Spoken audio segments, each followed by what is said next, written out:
दुनिया का एक ऐसा रेगिस्तान है जहां एक और टेम्परेचर -40 डिग्री सेल्सियस तक गिर सकता है, वहीं दूसरी तरफ 40 डिग्री सेल्सियस तक पहुंच सकता है। लेकिन ये डेजर्ट केवल अपनी कठोर जलवायु के लिए नहीं जाना जाता, बल्कि इसका रिलेशन डायनासोर से भी है। क्या? जी हाँ, आपने सही सुना, क्योंकि हम बात कर रहे हैं वर्ल्ड के 5th बिगेस्ट डेजर्ट की, जहां डायनासोर एग फॉसिल्स मिले हैं। और यही नहीं, कभी ये दुनिया के सबसे खतरनाक योद्धा चंगेज खान के साम्राज्य का हिस्सा भी था। जी हाँ, आप सही समझे, हम बात कर रहे हैं एशिया के सबसे बड़े और सबसे ठंडे रेगिस्तान गोबी डेजर्ट की। यकीन मानिए, यह सिर्फ एक ऑर्डिनरी डेजर्ट नहीं है, बल्कि यह हिस्ट्री, जियोग्राफी एंड मिस्ट्रीज से भरा पड़ा है। तो चलिए डिटेल में जानते हैं गोबी मरुस्थल से जुड़े अनटोल्ड सीक्रेट्स, इसकी यूनिक क्लाइमेट, यहाँ के rare animals and historical significance को। वैसे तो दुनिया में बहुत सारे डेजर्ट मौजूद हैं, जहां जाना खतरे से खाली नहीं होता, मगर आज हम बात कर रहे हैं एशिया के सबसे बड़े डेजर्ट की, जिसका नाम है गोबी मरुस्थल।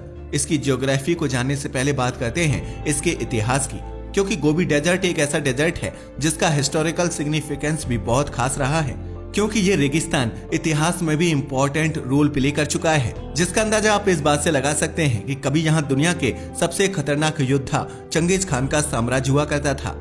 चंगेज खान ने इसी क्षेत्र से अपनी सेना को संगठित किया था। मंगोल साम्राज्य गोबी मरुस्थल के आसपास के क्षेत्र तक फैला हुआ था। इसके अलावा इस मरुस्थल से कभी सिल्क रोड भी गुजरता था। वैसे सिल्क रोड के बारे में तो आप जानते ही होंगे, यह एंशिएंट ट्रेड का क्रिटिकल पार्ट हुआ करता था। इस मार्ग का इस्तेमाल चीन और यूरोप के बीच व्यापार के लिए किया जाता था। दुनिया भर के व्यापारी यहीं से मसाले, सिल्क और दूसरी कीमती वस्तुएं लेकर गुजरते थे। वैसे यह तो आपको पता ही है कि चाहे कागज हो या फिर रेशम, इन सब का आविष्कार चीन में हुआ है। चीन हमेशा से अपनी चीजों को छुपा कर रखने में विश्वास करता है, जिसका जीता जागता एग्जाम्पल हमने हाल ही में देखा है। वैसे हाल ही में चीन की एक ऊंची हरकत तो आपको याद ही होगी, जब तमिलनाडु में मौजूद फॉक्सकॉन कंपनी से उसने अपने वर्कर्स को वापस बुला लिया था। पता है क्यों? वेल, ऐसा इसलिए क्योंकि चीन को डर था कि अगर उसके स्किल्ड वर्कर्स भारत में रहे तो भारतीय लोग उनकी टेक्नोलॉजी को सीख लेंगे। चीन को लग रहा था कि अगर वह अपने स्किल्ड लेबर को वापस बुला लेगा तो भारत में मौजूद फॉक्सकॉन प्लांट डिस्टर्ब हो जाएगा। मगर यह उसकी भूल थी, क्योंकि हम ग्लोबल विलेज में रहते हैं और यहाँ एक नहीं तो दूसरा देश हमारा साथ देने को तैयार हो ही जाता है। तभी तो अगले ही दिन ताइवान के स्किल्ड लोग भारत आ गए थे और फॉक्सकॉन प्लांट फिर से चलने लगा था। मगर चाहे जो भी हुआ हो, चीन ने कुछ भी किया हो, इससे एक बड़ा सवाल जरूर उठ गया है कि हम लोग चीन पर निर्भर ही क्यों हैं? आखिर हमारा वर्क फोर्स इतना स्किल्ड क्यों नहीं है? खैर, वो एक अलग कहानी है। फिलहाल हम वापस लौटते हैं अपने इस मरुस्थल पर। जैसा कि हमने अभी बताया कि चंगेज खान और रेशम मार्ग से यह जुड़ा हुआ था, लेकिन इसके अलावा भी एक ऐसी चीज है जिसने मरुस्थल को इतना प्रसिद्ध किया है, और वो है यहाँ से मिलने वाले डायनासोर के फॉसिल्स। असल में 1920 के दशक में वैज्ञानिकों को यहाँ पर डायनासोर के एग्स का फॉसिल मिला था। तभी से यह दुनिया की सबसे इम्पोर्टेंट आर्कियोलॉजिकल डिस्कवरीज में से एक बन गया है और लोगों का ध्यान इसकी ओर अट्रैक्टेड हुआ है। ये तो हुआ इतिहास। अब बात करते हैं इसकी जियोग्राफिकल स्ट्रक्चर की।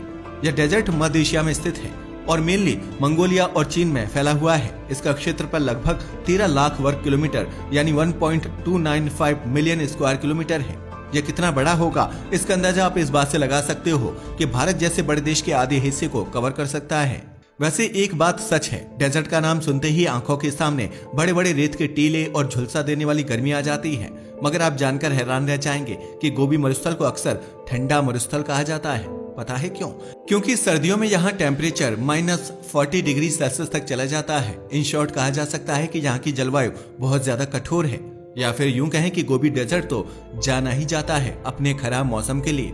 यहाँ मौसम की एक्सट्रीम कंडीशंस देखने को मिलती हैं, जिसका अंदाजा आप इस बात से लगा सकते हो कि गर्मियों में यहाँ का तापमान 40 डिग्री सेल्सियस तक पहुंच जाता है।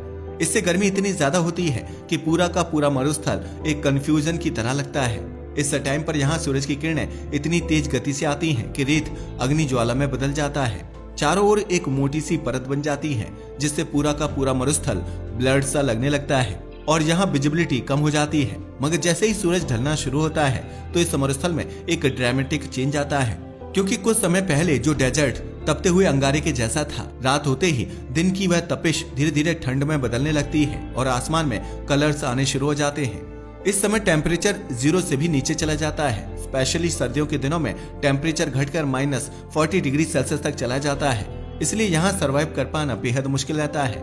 दिन में तपती हुई रेत परमाफ्रॉस्ट की तरह ठंडी हो जाती है और हवा भी ठंडी चलने लगती है।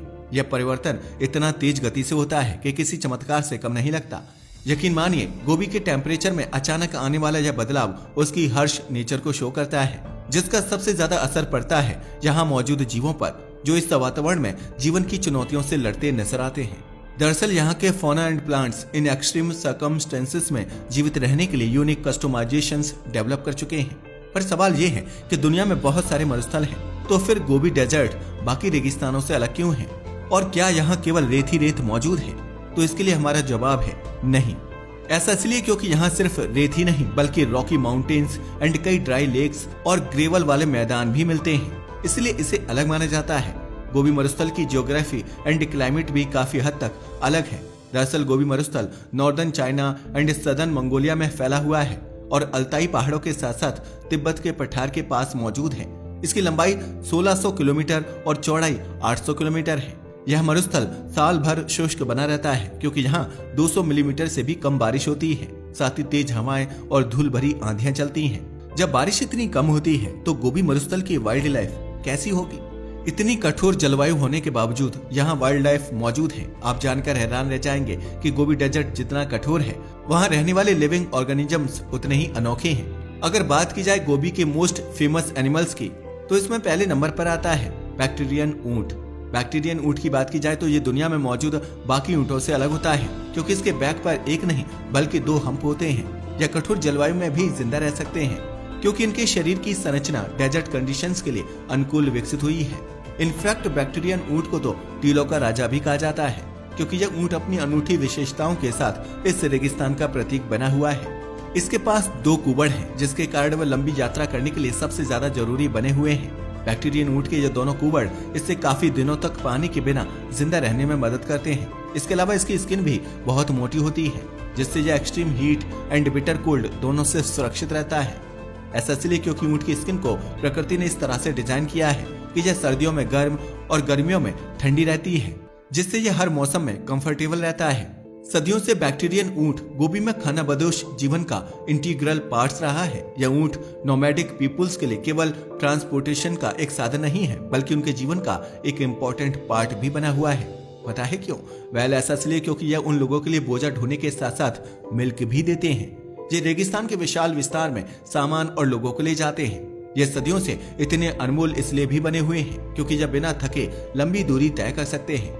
साथ ही ऊंट का दूध और ऊन नोमैडिक कम्युनिटीज के लिए रिक्वायर्ड रिसोर्सेज हैं, जो इस चैलेंजिंग एनवायरनमेंट में भोजन और गर्मी प्रदान करते हैं। वैसे हम बताना चाहेंगे कि ऊंट का दूध न्यूट्रिशन से भरपूर होता है और उनसे बने कपड़े ठंड से बचाव करते हैं, जिससे नोमैडिक पीपुल्स का जीवन थोड़ा सा आसान हो जाता है।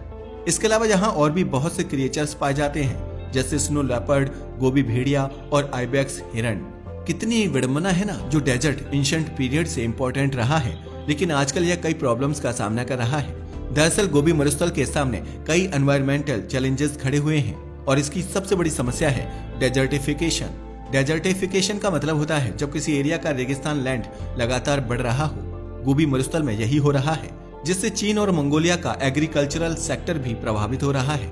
हालांकि चीन ने इस समस्या से निपटने के लिए एक बड़ा प्रोजेक्ट लॉन्च किया है, जिसका नाम है ग्रीन ग्रेट वॉल। इस प्रोजेक्ट के तहत चीन लार्ज स्केल पर पेड़ लगाएगा ताकि एग्रीकल्चरल लैंड को बचाया जा सके और डेजर्टिफिकेशन को रोका जा सके। इसके अलावा यहाँ water scarcity and dust storm भी सीरियस प्रॉब्लम बन रही है।